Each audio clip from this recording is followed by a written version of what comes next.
Der Fall Plüschke gehört zu den mysteriösesten Kriminalfällen. Der Mann ist ermordet worden. Das war eine Operation, die nur 3 Mann ausführen konnten. Das deutete auf einen Schießkugelschreiber hin. Das war doch die Stasi. Da hatte ich immer am meisten Angst vor, dass die eventuell immer meinen Kindern was antun, dass sie eins entführen. Plüschke war Taxifahrer. Das ist ja auch nicht der ungefährlichste Job. Er war Beamter des Bundesgrenzschutzes. Die Schießerei an der hessischen Grenze zu Thüringen. Angehörige des westdeutschen Bundesgrenzschutzes haben den Hauptmann ermordet. Dieser Grenzzwischenfall hatte schon das Zeug dazu, dass der Dritte Weltkrieg hätte ausbrechen können. Diese Mordtat bleibt nicht ungesühnt. Dann werden wir es noch zeigen. Mit denen haben wir noch eine Rechnung offen. Und dann fiel der erste Schuss.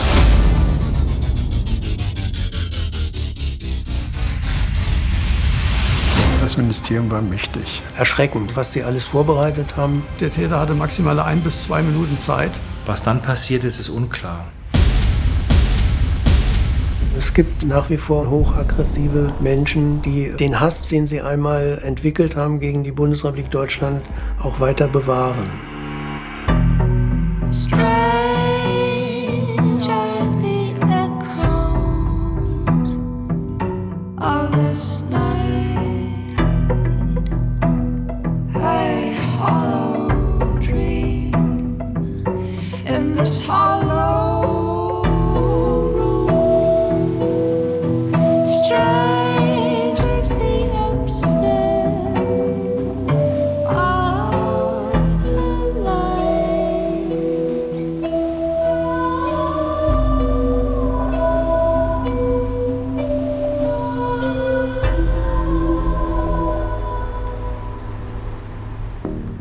»15. März 1998.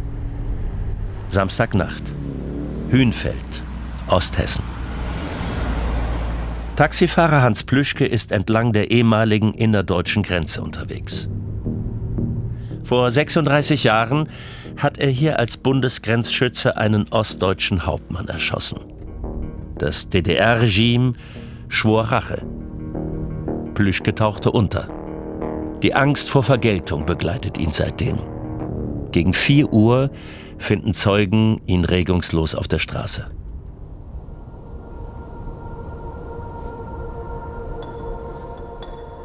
An den Tag kann ich mich noch sehr gut erinnern. Ich bin sonntags morgens, wie immer, früh aufgestanden, habe Nachrichten gehört und da wurde berichtet, dass die Bundesstraße 84 zwischen Hünfeld und Neuwirtshaus voll gesperrt ist.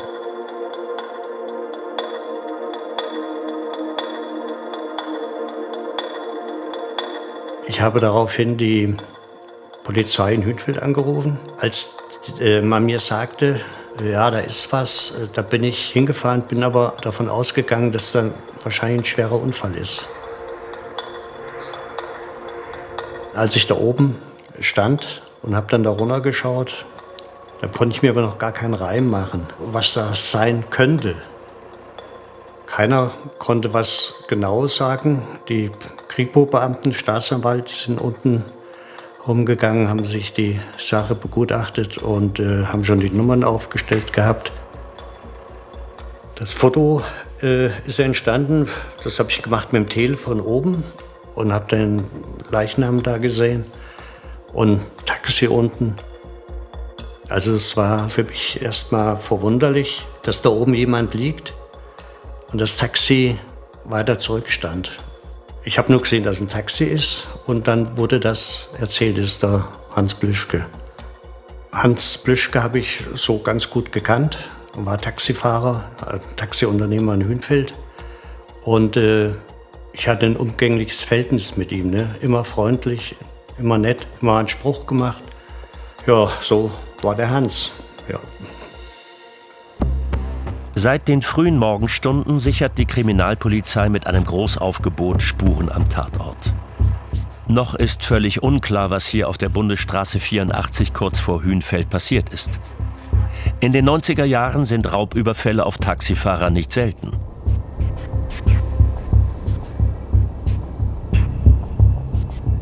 Der Mann war jetzt schwer verletzt, das sah man auf dem ersten Blick. Und die Notärztin hat um 4:23 Uhr, also schon wenige Minuten nachdem sie da war, den Tod festgestellt. Und hat auch, nachdem sie das Gesicht etwas gesäubert hat, festgestellt, dass dort wohl eine kleine Einschusswunde ist.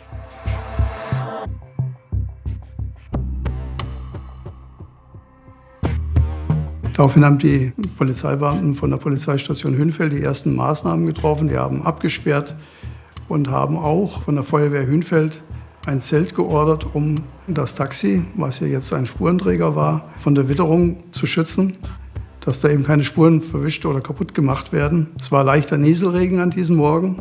Es war ein Sonntagmorgen und es war sonst wenig Verkehr natürlich. Das Taxi befand sich an einer Stelle, die als Herbertstelle damals bezeichnet wurde.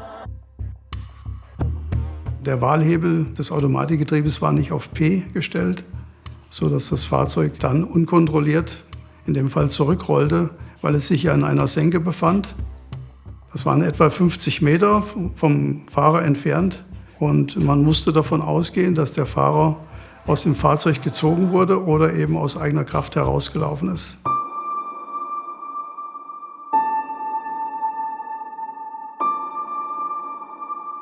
Das Fenster der Fahrertür war heruntergelassen.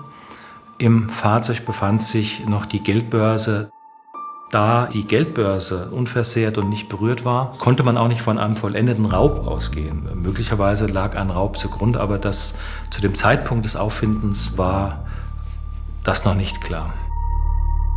Die Geldbörse liegt noch im Auto. Also kein Raubüberfall? Welches Motiv hatte der Täter? Holt Hans Plüschke seine Vergangenheit ein? Die Ermittler stehen vor einem Rätsel. Das Taxi, als es angetroffen war, brannte das Standlicht. Der Schlüssel steckte, aber der Motor war aus. Sonst gab es keine Auffälligkeiten. Das Fahrzeug wurde sehr gründlich untersucht von der Polizei, von der Kriminaltechnik der Polizei. Man hat das ganze Fahrzeug, die ganzen Polster hat man abgeklebt, man hat alle Aschenbecher gesichert, man hat die Spuren außen abgeklebt. Man hat also alle Spuren, die irgendwo in Betracht kamen, im Fahrzeug gesichert. Man hat zwar einzelne Haare finden können, die später auch in der DNA-Datei recherchiert werden konnten, aber führten zunächst zu keinem Treffer.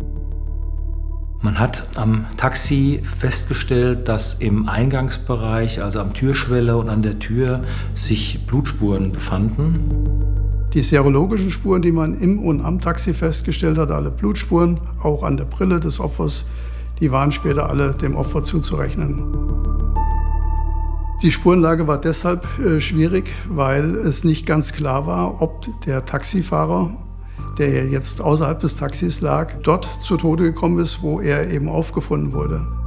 Als man noch gedacht hat, er wäre vielleicht aus dem Fahrzeug gezogen worden, hat man natürlich auf Schleifspuren-Ähnliches Wert gelegt und danach geschaut. Die waren aber nicht vorhanden. Es ist davon auszugehen, dass Herr Plüschke das Taxi schon schwer verletzt selbst verlassen hat und dann an der Stelle, an der er später gefunden worden ist, zusammengebrochen ist. Am Sonntag wurde der 59-jährige Taxifahrer Toni Plüschke aus Hünfeld ermordet. Noch immer Spurensicherung der Polizei. 70 Meter vom weggerollten Wagen entfernt liegt der ermordete 59-jährige Taxiunternehmer Toni Plüschke aus Hünfeld. Ein Kopfschuss hat ihn getötet. Die Polizei stellte heute Nachmittag in Fulda klar, dass es keine Morddrohungen gegen Plüschke und seine Familie gegeben habe. Was geschah also hier auf der Bundesstraße zwischen Hünfeld und Rasdorf? Frau Plüschke wurde schon einen Tag nach der Ermordung ihres Mannes erstmals befragt und da wurde auch diese Frage gestellt, ob es Drohungen gab. Bei der ersten Befragung gab es keinen Hinweis auf den Täter. Es war auch nicht ersichtlich, dass bei Herrn Plüschke irgendwelche Konflikte gegenwärtig waren im privaten oder im geschäftlichen Milieu, die hier auf ein Motiv hätten hindeuten können. Da wurde also nichts festgestellt. Es wurden auch niemals Anzeigen in irgendeiner Form wegen Bedrohung oder Ähnlichem gefunden. Keine Konflikte, keine Morddrohungen. Kein Motiv in Sicht. Die Ermittler der Kripo Fulda stehen vor einem Rätsel. Noch fehlt jede Spur. Die Obduktion soll ihnen mehr über die Todesumstände des Taxifahrers verraten. Bei der Obduktion, die am nächsten Tag vorgenommen wurde, hat man festgestellt, dass der Taxifahrer jetzt mit einer Kleinkaliberwaffe erschossen wurde. Die Einschusswunde befand sich oberhalb des rechten Augenlides in der Nähe der Nasenwurzel. Der Schusskanal war leicht aufsteigend. Das Geschoss hatte sich nach dem Eintritt in den Kopf zerlegt an dort befindlichen knöchernen Strukturen. Und das Geschoss war dann in verschiedene Teile auseinandergegangen. Es war ein Schuss, der festgestellt werden konnte, und das war dann auch die Todesursache. Man hat bei der Obduktion erfahren, dass der Getroffene wahrscheinlich noch handlungsfähig war. Das heißt, das Fahrzeug aus eigener Kraft verlassen konnte. So war erklärlich, dass die Person etwas außerhalb des Taxis zu liegen kam. Am nächsten Tag ist der Taximord das Thema in der Region. Die Presse in Osthessen spekuliert eifrig. Hat der Mord etwas mit Plüschkes Vergangenheit als Bundesgrenzschützer zu tun? Die Schießerei an der innerdeutschen Grenze, als Hans Plüschke einen DDR-Grenzer erschoss. Also das war auf jeden Fall so der lokale Aufmacher. Es war auch auf der ersten Titelseite angekündigt worden. Also es war natürlich hier ein großes Thema gewesen.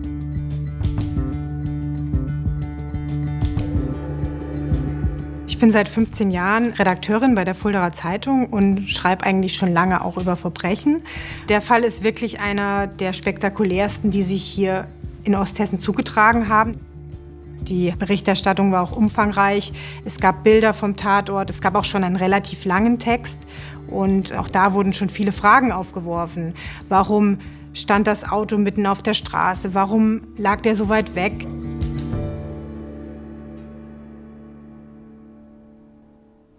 Hans Plüschke war nicht irgendein Taxifahrer. In Hünfeld kannte ihn fast jeder. Er engagierte sich im Handballverein seiner Söhne und chauffierte unzählige Menschen durch die Gegend. Die osthessische Kleinstadt trauert und ist zugleich verunsichert, denn vom Mörder fehlt jede Spur. Plüschke selbst ist ja dann, glaube ich, an dem Freitag beerdigt worden und auch über die Beerdigung ist berichtet worden. Es gab da 500 Leute, die zu der Bestattung gekommen sind und ja, auch das war Thema in der Zeitung. Bei der Beisetzung, das war ja schon was Außergewöhnliches, weil auch nicht feststand, wer ist der Täter. Und das war schon eine große Beerdigung. Ja, das war ja jetzt nicht einfach nur eine Beerdigung von einem Taxifahrer. Das war eine Beerdigung von einem Mann, der stadtbekannt war. Der Mann ist ermordet worden, ja. Also das führte schon dazu, dass viele da auch Anteil genommen haben. Und ja, dass es ein großes Thema in dieser Region war. Hans Plüschke hinterlässt seine Frau und 5 gemeinsame Kinder. Er stirbt mit 59 Jahren. Herr Plüschke war gelernter Maurer, ist mit 20 Jahren zum BGS gegangen und ist aus dem BGS 1970 ausgeschieden. Und ab da hat er sich mit seiner Ehefrau eben dieses Unternehmen aufgebaut und wurde Taxifahrer. Nach Bekanntwerden der Tat und des Opfers gingen natürlich Hinweise ein. Einige Hinweise betrafen auch diesen Grenzzwischenfall von 1962, auf den hingewiesen wurde, bei dem Herr Plüschke eine tragische Rolle spielte. Der tödliche Zwischenfall an der innerdeutschen Grenze vor 36 Jahren veränderte Hans Plüschkes Leben für immer und drohte mitten im Kalten Krieg zu eskalieren. Deutschland war in DDR und BRD geteilt. Der 23-jährige Hans Plüschke verpflichtete sich 1959 zum Dienst beim Bundesgrenzschutz und wurde in Hünfeld an der Grenze eingesetzt. Ihm gegenüber standen junge DDR-Grenzsoldaten der NVA.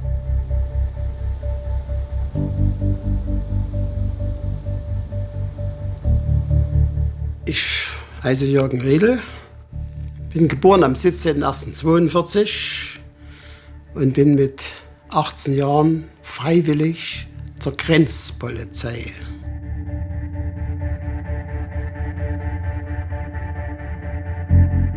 Unser Grenzabschnitt war ja offen, war reine grüne Grenze. Wir konnten rüber und überlaufen, wenn wir gewollt hätten, war kein Problem. 1961, als Berlin dann losging, wurde bei uns auch etwas verschärfter. Dann hieß es, wird auch bei uns die Grenze zugemacht. Da kommen Pioniere und haben die Betonsäulen gesetzt. Und wir mussten auf diese Leute aufpassen, dass die nicht abhauen. Und da haben wir Rasierband gezogen, wussten die genau, darüber dürfen wir nicht. Und wir mussten unsere eigenen Leute praktisch dann bewachen. Ne?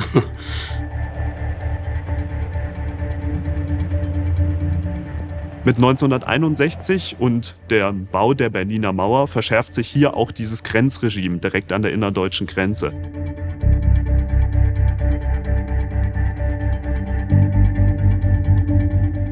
Wir haben in den Boden eingelegte Minen und vor allem auch einen Schießbefehl an der innerdeutschen Grenze. Das bedeutet im Endeffekt, ab 1961 ist alles, was hier versucht, die Grenze zu passieren, unter direkter Lebensgefahr. Am 14. August 1962, einem heißen Sommertag, patrouilliert der junge Grenzoberjäger Plüschke mit 2 BGS-Kollegen entlang der Grenze und beobachtet die Bauarbeiten am DDR-Doppelzaun vom Westen aus. Nahe Wiesenfeld knickt der Grenzverlauf an einem Grenzstein ab, eine unübersichtliche Stelle für Ost und West, die den fatalen Zwischenfall auslöst.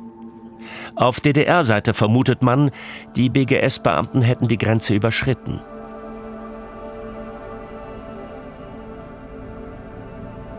Die Grenzkompanie dort vor Ort, das war in Wiesenfeld, in einem kleinen Dorf, die führte der Kompaniechef Rudi Arnstadt. Der war Hauptmann. Und er war aber relativ jung noch, der war Mitte der 30er Jahre und Rudi Arnstadt hatte praktisch diese Kompanie zu leiten, das heißt operativ den Grenzdienst jeden Tag durchzuführen, zu planen, zu überwachen. Der Arnstadt hat im Dorf gewohnt und er war auch sehr freundlich. Ich war B-Grad-Fahrer auf der Kompanie und ich habe dann überall hingefahren, wo er hin wollte und hin musste. Da liefen immer 2 vom BGS vorne lang.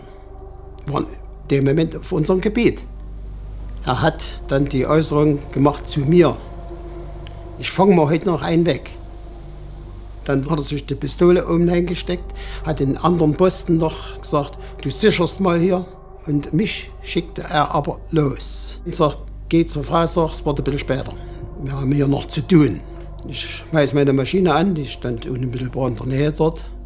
Und fahre einen Hang drunter und da tat es schon knallen. Der Vorfall aus Westperspektive. Der 14. August war ein heißer Sommertag. Ich gehörte zu einer Bereitschaftsgruppe eines Bereitschaftszuges des WGS.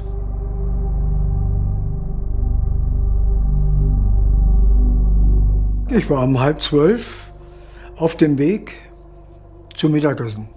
Und da gab es Unterkunftsalarm. Das hieß für uns, sofort zur Unterkunft zurück. Und innerhalb weniger Minuten hatten wir Munition, Waffe, Stahlhelm und dann ging's im Galopp an die Grenze. Es waren außer uns 8 Beamte des BGS, einige Zollbeamte da und auf der anderen Seite, ich schätze mal mindestens 150 Angehörige der Grenztruppen verteilt im Gelände. Der BGS-Trupp um Wolfgang Christmann versteht zunächst nicht, warum man sie zur Grenze gerufen hat. Erst vor Ort erfahren sie, was ihren Kameraden Plüschke, Hauptmann Meißner und einem weiteren Kollegen dort widerfahren ist. Der Hauptmann des WGS mit 2 Sicherungskräften ging an der Demarkationslinie entlang. Und als er dann an den wartenden Offizieren der Grenztruppe vorbeikam, ist er angerufen worden. Halt, bleiben Sie stehen, Sie befinden sich auf DDR-Gebiet. Und da hat sich der Hauptmann Meißner, großgewachsener, massiger Mann, umgedreht und hat so gemacht. Ist weitergegangen, wollte weitergehen, da hörte er schon, wie eine Pistole durchgeladen wird und dann fällt der erste Schuss.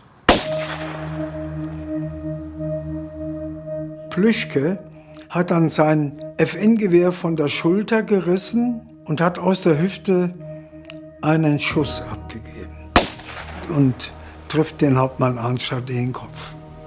Rudi Arnstadt stürzt regungslos zu Boden. Der Schuss trifft ihn am rechten inneren Augenwinkel. Man bringt ihn sofort ins Krankenhaus nach Geisa, wo die Ärzte nur noch seinen Tod feststellen können. Es ist dieselbe Schussverletzung, die 1998 Hans Plüschke das Leben kostet. Diese Inszenierungen, die da stattfanden, waren unglaublich, auch für diese Zeit schon. Und so, als hätte man die Ermittlungen alle schon unter Dach und Fach gebracht. Es wurde ja sofort davon ausgegangen, das ist eine Mordtat. Und schon die Begrifflichkeit Mord bedeutet, ja, das war gezielt gemacht, das war heimtückisch gemacht. Das lässt sich natürlich so nicht nachweisen. Man hat sich ja sogar reingesteigert, die sind mit Alkohol angetreten. Das hat man ziemlich schnell gebracht, wofür es null Beweis gab, was völlig aus der Luft gegriffen hat und was natürlich in den Ermittlungen der DDR-Seite überhaupt nicht vorkommt. Gestern Morgen hat es an der Staatsgrenze der Deutschen Demokratischen Republik in Thüringen, in Wiesenfeld, einen der bisher schwersten Grenzzwischenfälle gegeben. Angehörige des sogenannten Westdeutschen Bundesgrenzschutzes haben gestern während einer vorbereiteten Provokation an der Staatsgrenze der Deutschen Demokratischen Republik Rudi Arnstadt ermordet. Die Darstellung dieses verbrecherischen Unternehmens an der Staatsgrenze hat uns sehr erschüttert, als wir sie heute in der Mitteilung des Ministeriums für nationale Verteidigung vernahmen. Es hat sich tatsächlich so zugetragen, dass sie Hetzreden hielten und hatte den Anschein, sie waren besoffen, dass sie dauernd bis an unsere Staatsgrenze gingen und unsere Grenzposten provozierten. Das ist der Tatort, von dem der hinterhältige Mordüberfall auf unsere Grenzschutzorgane erfolgte. Die hier im Hinterhalt mit entsicherten Handfeuerwaffen stehenden westdeutschen Söldner gehören zu dem gleichen Streifentrupp der Grenzprovokateure, von dem die gezielten Salven aus Schnellfeuerwaffen abgegeben wurden. Zu Ehren des meuchlings ermordeten Offiziers der Nationalen Volksarmee trat auf allen Sendern des Deutschen Demokratischen Rundfunks um 11 Uhr 1 Minute Funkstille ein.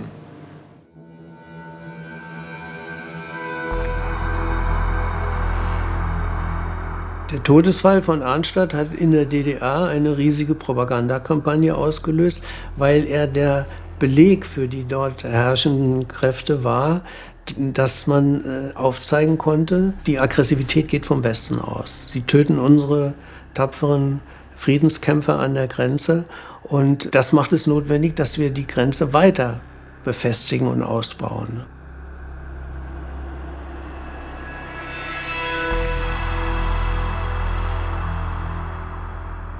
Die Situation ist von der DDR-Seite damals hochgepusht worden. Es wurde dieser Grenzzwischenfall so hoch gespielt, dass man denken konnte, also hier ist ein fast kriegerischer Zusammenstoß erfolgt und der kann Folgen haben für den Weltfrieden. Das ist typische DDR-Propaganda. Das bleibt nicht ungesühnt. Das sind die Feinde im Westen. Die Ultras, die wollen uns vernichten. Typisch Imperialismus. Die wahren Verbrecher sitzen in Bonn. All das gehörte zur Propaganda in der DDR. Dann gingen die Ermittlungen los, die beidseitig verliefen und nicht miteinander, muss man klar so sagen. Und dann, ab da ging eigentlich die Legendenbildung auch los.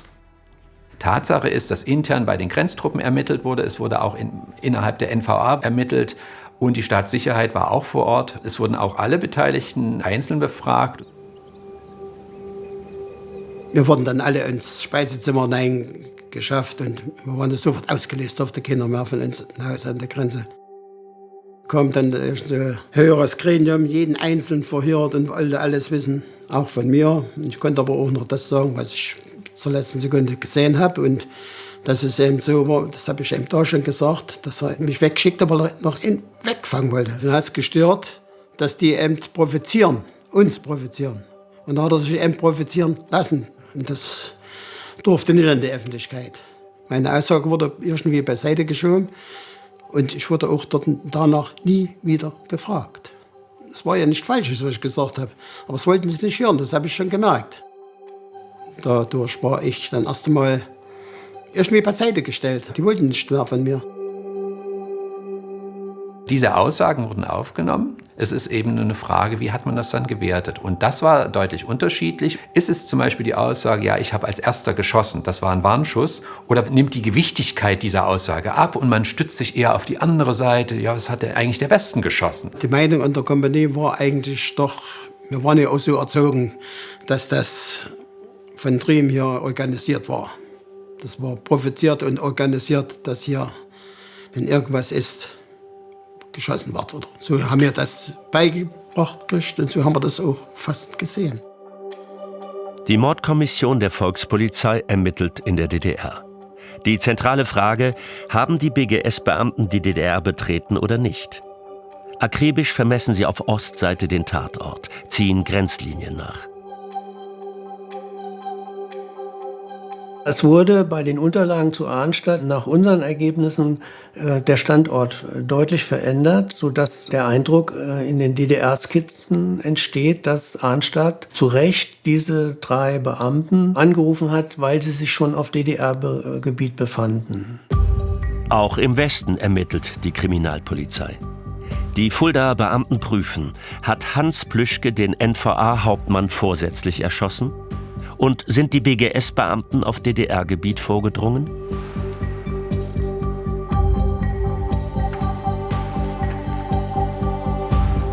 Damals war ja auch ein Ermittlungsverfahren von der Staatsanwaltschaft Fulda gegen ihn eingeleitet worden.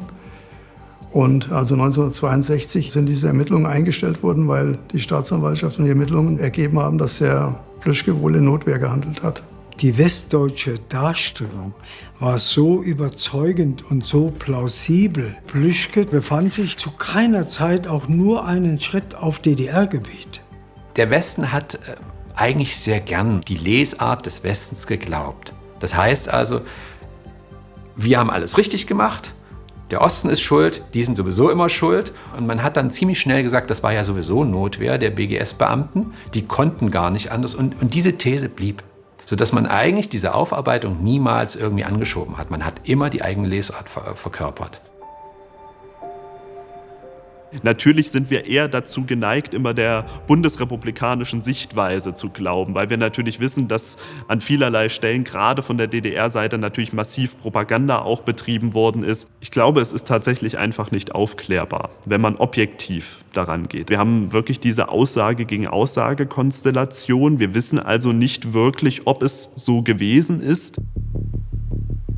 Hans Plüschke muss in der BRD keine strafrechtlichen Konsequenzen fürchten.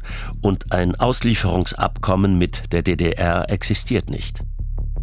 Dennoch bleibt die Furcht vor Rache, da das Regime diese geschworen hat.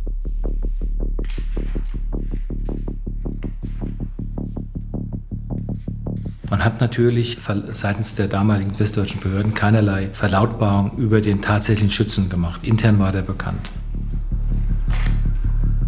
Der Name Plüschke war den DDR-Behörden zu diesem Zeitpunkt nicht bekannt. Die DDR-Ermittler vom Staatssicherheitsdienst, die hatten auch Informanten auf der Westseite. Deine Mörder, liebe Genosse Arnstadt, werden nicht vergessen. Es wird der Tag kommen, wo keine Schandtat der Feinde unseres Volkes, auch nicht der Mord an unseren Genossen Rudi Arnstadt, ungesühnt bleiben wird. Man hat in der DDR sofort im Rahmen der eigenen Propaganda auch in den Medien verlauten lassen, ja, diese Mordtat, so sagte man, bleibt nicht ungesühnt. Wir werden nicht ruhen, bevor wir den Mörder unseres eigenen Hauptmannes dingfest gemacht haben. Und wenn ich mir vorstelle, ich bin Hans Plüschke, der ihn quasi erschossen hat, ganz egal unter welchen Umständen, erstmal, dann kann ich mir vorstellen, wenn ich sowas höre und das ist 5 Kilometer oder 3 Kilometer weiter, dort leben nämlich die anderen und die sagen, das bleibt nicht ungesühnt, dann kann ich Angst entwickeln. Fiel der Taxifahrer Hans Plüschke einem späten Racheakt der Stasi zum Opfer?